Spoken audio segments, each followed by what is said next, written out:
Hello, welcome back to the channel. If you're new around here, my name's Jose. This video is going to be a recap of an event we just did with a company called KPMG at the Google Next Expo in San Francisco. I'm going to be talking about the logistics, the branding, and also the overall activation, and I'll also show some footage of the event so you can see what that was all about.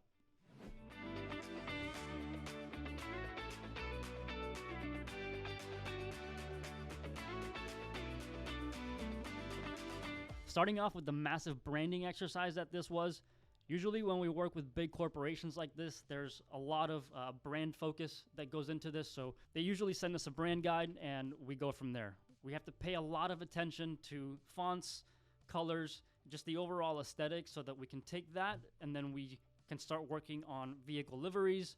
We do track billboards. We can even do the driver's suit and helmet. And we can do the physical simulator. So the physical simulator is what's being looked at most often by guests. So we have on the side, we have two custom-made panels that can be printed with just about any graphic. And then the back seat is also printed with some sort of a vinyl cut graphic. The show's finally starting to pick up. Lots of people here already, assuming this is all mostly industry professionals. We were trying to discuss kind of who this show is for. We still don't really know, but it's clearly a lot of industry professionals. We had a lot of people trying out the sims. There's 2 people in there now, so a leaderboard is finally filled for today. The leaderboard, there's the leaderboard. The leaderboard changes every day, so every day there's going to be a new winner. This time around they're giving away, I think it's like $50 Amazon gift cards. So at the end of each day, we provide them with a report of who wins, and they contact the winner. All of these events are also a massive learning experience because they're all kind of different and unique, and they all present some different unique situations each time. So we learn from all of them. Moving on to the logistics of getting a simulator across the country, it's not very easy. It can be a little bit stressful and definitely takes a lot of planning ahead. Usually the transit time takes about 2 to 3 weeks. So we start here with sourcing the right size crates. We want to make sure that everything fits in there safely so that it gets to wherever it's going safely and it doesn't move around. There's a lot of expensive pieces in there, so we don't want anything to fail. We don't want to get to our event and not be able to run the event because something got damaged. Not only that, but a lot of times we have to reinforce these crates because in transit with trucking companies and their forklift and how they're moving stuff around, usually they end up getting pretty beat up anyway, so we need to be very careful with what's inside. Once the simulators ship out of Miami, Frank and I usually get on a flight the day before or 2 days before the event. This case for KPMG, it was 2 days before, so we got on a flight to San Francisco. We arrived to the Moscone Center, and after waiting around for a little bit, the crates arrived.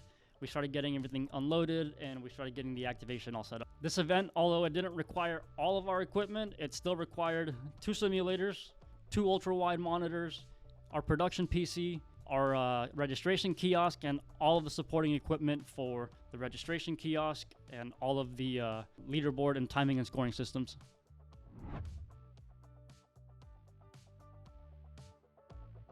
Hi, I'm Frank, and welcome to Google Next. We're at the KPMG booth where we have a simulator activation set up here for them. We've got 2 simulators here. For this event, we've set up a main leaderboard here up above the simulators on their wall, and this is going to show leaderboard times by day. We have another leaderboard around the corner here that's going to show the overall leaderboard for the entire show. These simulators are set up to drive a Formula 3 car on an oval track. This is a corporate event and rather than a motorsport event, so we're keeping things a little easier to drive with an oval track and a Formula 3 car. We've added branding to these simulators, so we have side panels on here that were printed with their booth graphics, and the rear of the seats feature the KPMG logo on them, as well as the in-game graphics have been modified with their artwork. So we have KPMG logos on the walls, their billboards match their booth theme, and all the cars have KPMG livery in the game to send that message to the drivers. So this video wall here is used for the overall leaderboard timing tower. So this is going to show all the top drivers over the course of the 3-day show, all compiled together, versus the leaderboard that's over the simulators that's going to show fastest lap times per day. This is the touchscreen kiosk where attendees that come to the show that are going to be driving the simulator will register. For this show, we're going to be issuing a QR sticker that they'll apply to their badge. Once that sticker is scanned, they'll be prompted to enter their information. So here we collect first name, last name, and email address for the purposes of the leaderboard. They can also select what driver division they're in, whether they're visitors or booth staff. So booth staff will be kept on a separate leaderboard so that the scores don't get mixed together. And they can also select their shifting mode right from the kiosk here, so they can select whether they want to drive automatic or manual. That way when they sit in the simulator, the configuration will be pre-chosen for them.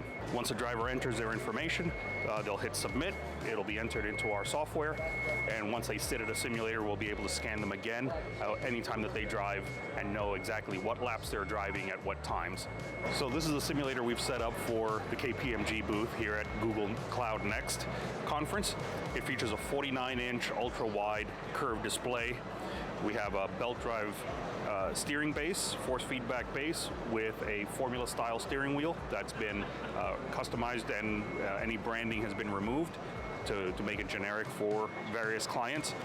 We have a 3-pedal set with a brake pedal that is force based, so just like a real race car, it brakes harder when you press the pedal harder, and it has a racing style bucket seat that has integrated focused audio. So the audio is actually projected from inside the seat for the driver, so it prevents loud sounds from obstructing other activities that are going on surrounding, but fully immerses the driver with sound and vibration. The sims have a barcode scanner, so when the driver sits, we scan their barcode, and that's how the system knows which driver is driving which particular sim at which particular time. The seat is fully adjustable for all drivers, as well as the height of the wheel can be quickly adjusted up and down so that we can accommodate drivers of all shapes and sizes on the simulator. Over the last 2 years, the activation has really grown. It's adapted to the world of motorsport and all the new people that have gone into motorsport. I keep calling it the Drive to Survive effect because there's a lot of people that that's kind of their introduction into motorsport. So it puts us in a unique situation where we're able to take new people and show them what this sport is all about. How's this look so far? So fun, so good, it's a hit. And being that we're in that unique position, we want to make sure that we're giving the best and most complete experience. I hope you enjoyed this behind the scenes look at our event with KPMG. I'll see you in the next one. See you later.